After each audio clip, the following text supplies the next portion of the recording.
Hi, good morning, gang. This, believe it or not, is my fourth attempt at trying to make a video about my trigeminal neuralgia experience. Somebody asked me, could I explain to people what it was like being diagnosed with the condition. And so I thought I'd try and make a video to explain really what my experience was. It dates back to around about 2013. Yeah, 2013. I was having quite a lot of toothache, also I thought, through this region at the front of my face. Probably stupidly, I put up with it for between 8 and maybe at least 9 months, but I was able to put up with it because it just kept going, coming and going. So it was only when it came to the point where it lasted maybe 2 weeks, and I thought, I think my biggest worry was thinking that I was going to lose my front teeth. However, I did go to the dentist.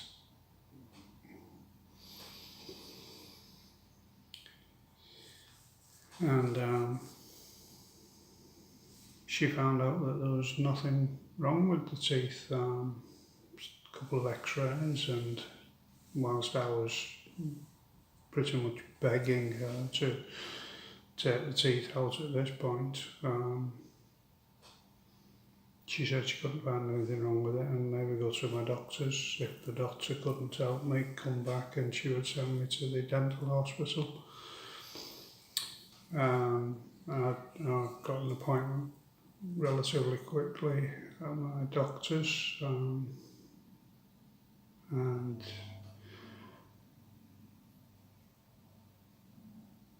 had to explain the pain to him, the fact that I'd been to my dentist, and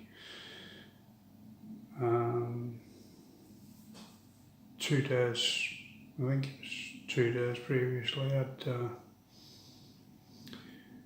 I'd accidentally given myself an electric shock, and when the doctor said, "What's the pain like?" straight away it just came into my head that the pain in my face was as severe as the electric shock that I'd received. So he said, it does sound to me as though you've got trigeminal neuralgia, which I hadn't come onto my radar. I'd never heard of that at all. He said there's some medication that you can take for it, and give me some carbamazepine, and said that he would write off to the hospital. Thankfully, I'd had lots of treatment at the Walton Centre in Liverpool in the UK for a back, for some nerve damage in my spine. I'd not that long ago had a pump fitted into my stomach that was putting, it's called an intrathecal pump, whereby they put morphine into the pump and it drops morphine into your spinal space and helps combat some of the pain that you're having. So I ended up seeing the neurosurgeon that had done all that for my back, and I'd also had an MRI scan prior to seeing him, And I'm talking about maybe a couple of weeks for everything. I was, as everybody does, get treated really well. They don't tend to mess around with problems like this, so I was grateful for that. And I'd done a little bit of research in the time being, and the medication wasn't easing any of the shocks or the pain in my face, and my eldest son came with me to the hospital, and again he'd done some research on the condition, and the options were put to me what I could have, and I decided to go straight for the microvascular decompression, which is whereby they make an incision in this region behind your ear, and they drill 2 holes in your skull, and they go in and they put a piece of Teflon in between the blood vessel and the nerve. Unfortunately, that didn't work out for me. The blood vessel, I was told by the surgeon, was quite large, and whilst they thought that they'd covered it all, and the only time would tell, and as it was, time did tell, and it hadn't worked. So I then waited. I went back on the medication, I think I tried some lamotrigine. I was probably maybe 12 months down the line taking lamotrigine and carbamazepine at different times, not together, but at different times, and I ended up on,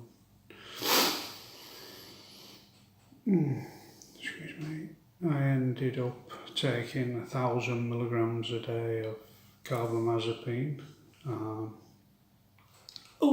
which was telling its tale on me, because at this point I'd had some adverse reactions to the morphine in my pump in my stomach, and I'd had to come off that. So, excuse me.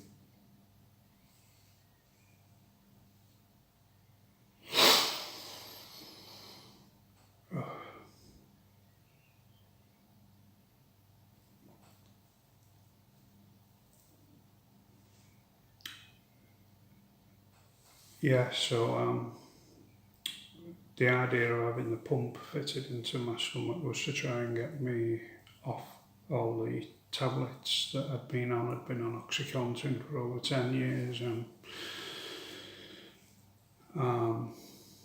at the time you think to yourself, wow, you think you've got it bad with some back and leg problems and bowel and bladder problems. And then all of a sudden you end up with trigeminal neuralgia to boot. So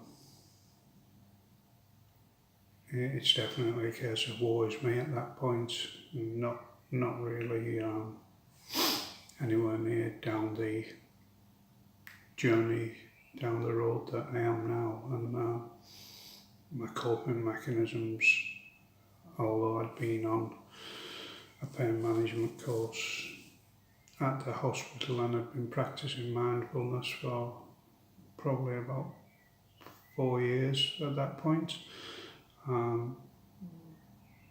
My coping strategies and mechanisms weren't up to what they are today.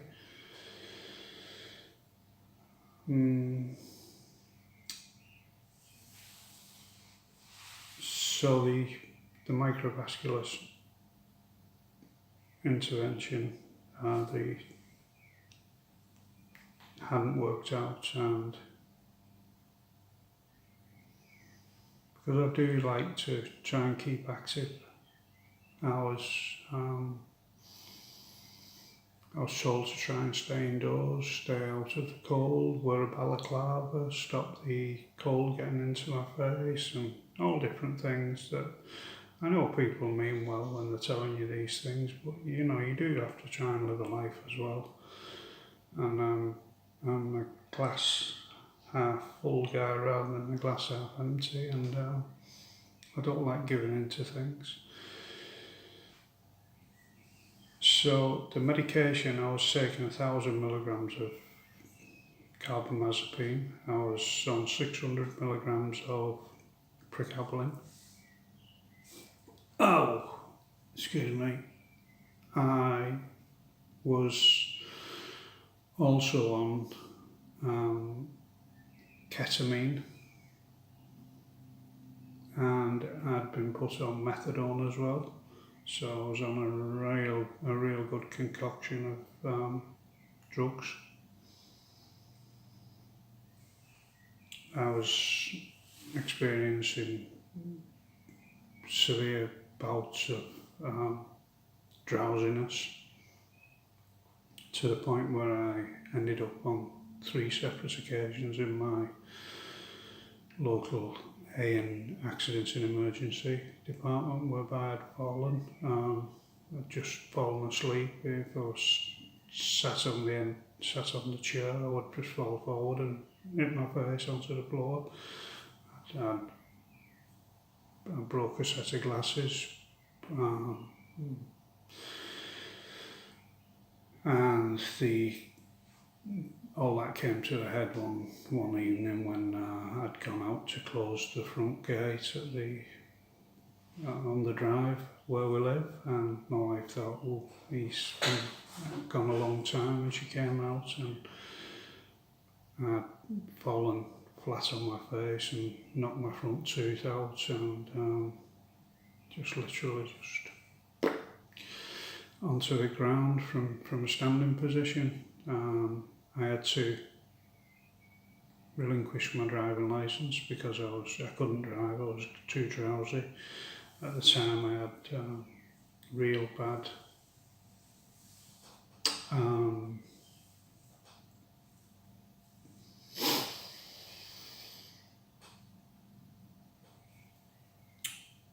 sleep apnea.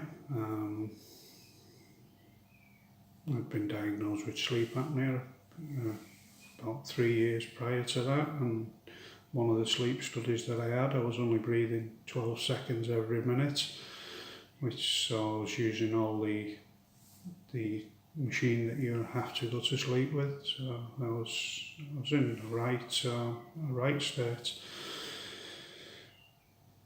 but I just had the opinion that everything that was being thrown at me was a test, and just keep getting back up and just keep going. I did go back to the hospital, and they decided that they could maybe do a balloon compression in my cheek.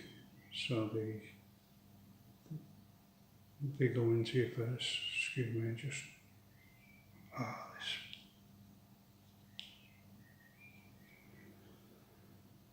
this branch in my face is extremely angry today, and has been for about 3 days. I've got a drink. I've got an early morning coffee, but I can only drink out of a straw at the moment.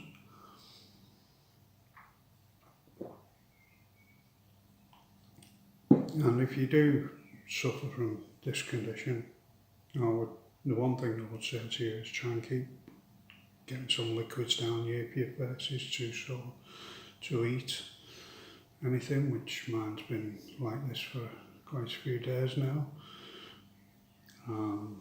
I've lost over 3 stone in weight. I'm not complaining about that.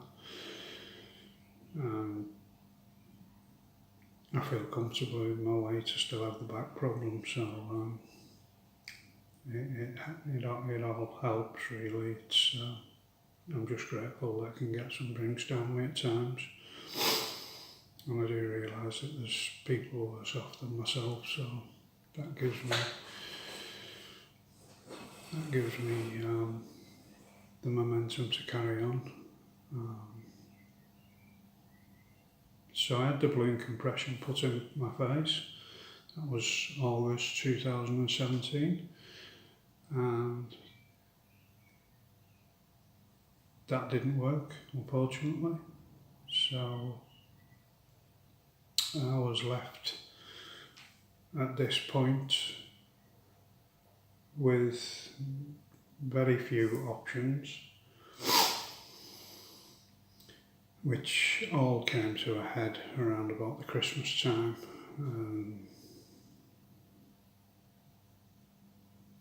I think what happens with this condition as well,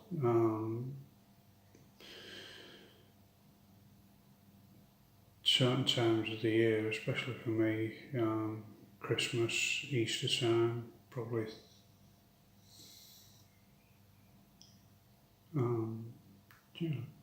even summertime. So social gatherings can be a problem when you can't eat or drink, and they can put stress on you that you don't realise that you're under, and you're putting yourself under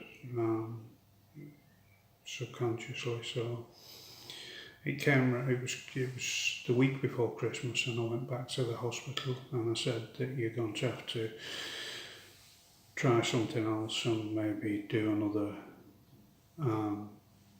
cut the open me up and do some more surgery, and they said no, because it would probably,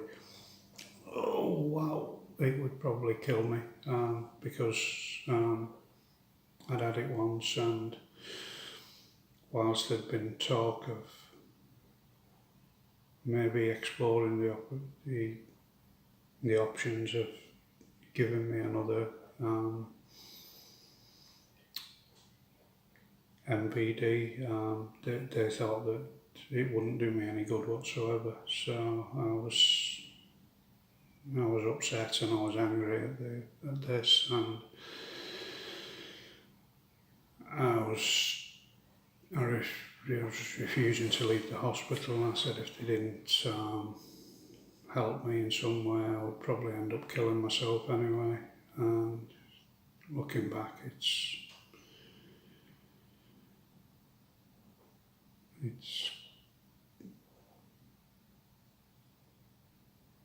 sad to think that I was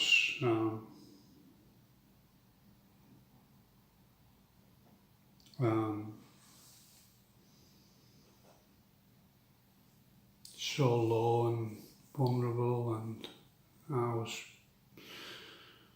I'd had some issues with the neurosurgeon, which are all resolved now. And looking back, whilst it's easy to blame other people, I can't say that my attitude and my outlook on things wasn't contributing in some way, but thankfully all that was resolved, and we were able to move on.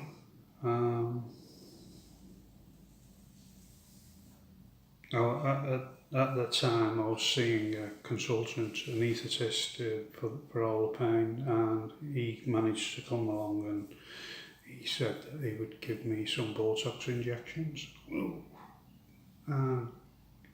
So I was appeased in that way, and I went back, I think a few days later, and I had 40 Botox injections in my face, which again, you'll try anything to get out of the trigeminal neuralgia pain, but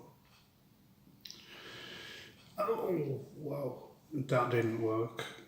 And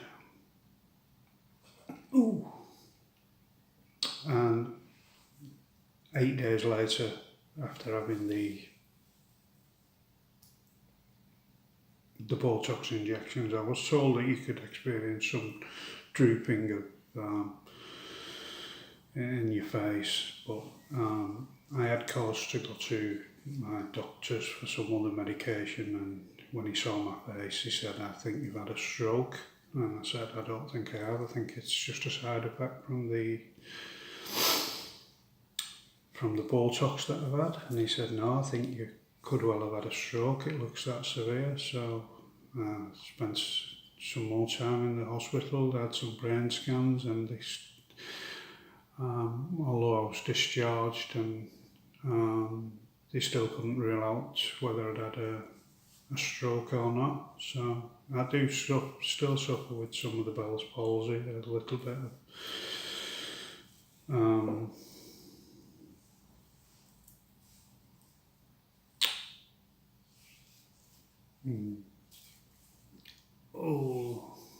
but that's the least of my problems, so I'm not worried about that. I made some videos at the time.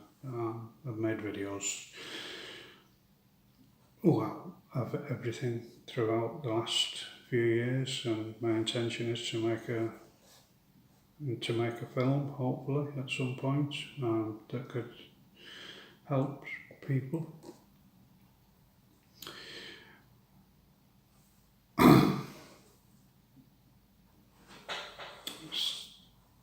That the experience with the Botox and the Bell's palsy, and I was back.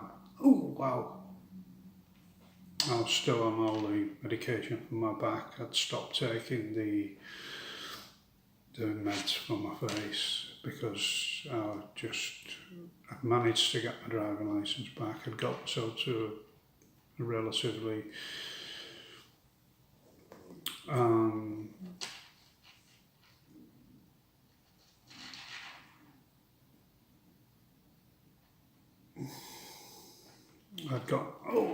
I'd got myself back to the point where I could drive again. The drowsiness wasn't as bad, and I was going on holiday with my sister and my brother-in-law and my wife, and it was whilst I was away. I just thought something had to give, so I decided that when I came back, I would change everything in my life. I decided to come off all the opiates that I was on, the ketamine, the methadone, obviously not straight away, so that was around about the end of May 2018, and it took me up until October to come off all the strong meds. I was still on an antidepressant, and I'd started taking some CBD oil in I think it was late October of last year. I'm now off everything. I don't take the CBD oil. I didn't find any effects from it. I think it did help me a little bit, maybe just I was sleeping a little bit better, a little bit more relaxed. The antidepressants that I'd been taking, I'd been on 11 different antidepressants over the years. I'd been on all the opiates for the best part of 14 years, and so it's quite a journey coming off all that, and I was just basically filling my head full of everything that I could about the brain, about trigeminal neuralgia, about people who suffered adversity. I trained my brain to listen to audio books and videos on YouTube at double speed, because I like to keep active. I don't like to sit around, so I was just listening to the videos. A guy called Tom Bilyeu in the US, watched all these videos and got some great motivation from them, and a guy called David Eagleman, I think he's a neuroscientist. He was involved in a program called The Brain. I watched all that, and that was the catalyst that set me on the road, and I started watching all the Joe Dispenza videos because he'd had some trauma in his life and he'd managed to fix it by natural means. As I say, I changed my diet. I went on a plant-based smoothie diet, antioxidant smoothie diet with around about 20 different ingredients in it, which I still take now. If I can't manage to get anything down me, I'll drink the smoothies, and you can research them anywhere online. Antioxidant smoothies, they're really good. They keep your energy levels up, and you can usually drink them through a straw if you're struggling to eat. I'm conscious now of the time and how long this video has took, and to be honest, whilst this is the 4th attempt at making the videos, this particular video, I do believe that things happen for a reason now, and I was really emotional on the first 3. That was yesterday, so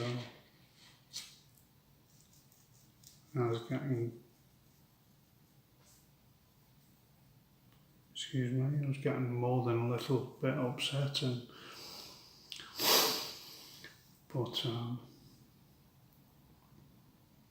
I feel a little bit better this morning, so I tend to try and get up when I wake up, which can be any time, but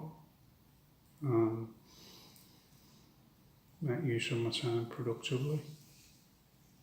And what I would say is, anybody who's out there who's got similar problems, try and stay strong, get some motivation from other people's stories.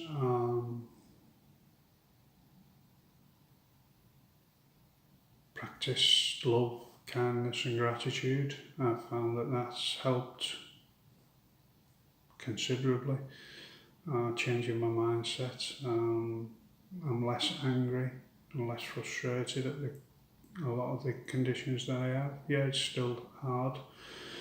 You still do get down and you do get depressed and you get anxious and it's not nice, but I've lived with all this pain now for so long that you just have to stay strong. I've got 7 lovely grandchildren that I absolutely adore. I've got 3 grown-up sons. I've got 2 sisters and nephews and nieces and everybody that has supported me throughout the time. My wife, it's been difficult for her.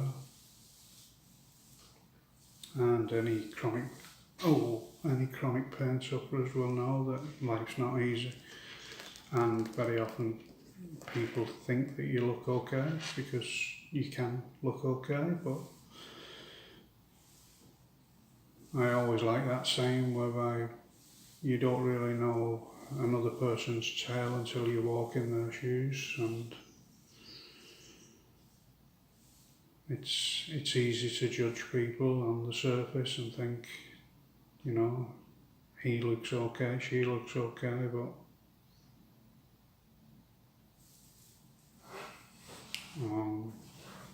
that's not always the case, is it? I also like that saying whereby not every disability is visible. So it's just coming up to 30 minutes, believe it or not, and I'm going to try and upload this video, and hopefully if you like it, if it's helped you in any way, give me a thumbs up. If it hasn't and you feel as though in any way, shape or form missed something, or I could learn from something else I would gratefully take on board any of your comments. So, thank you for watching. It really encouraging me. It's not easy making these videos, I don't find it comfortable, but if I can help one person, I'm quite happy to do that. Peace and pain. Thanks for watching, gang.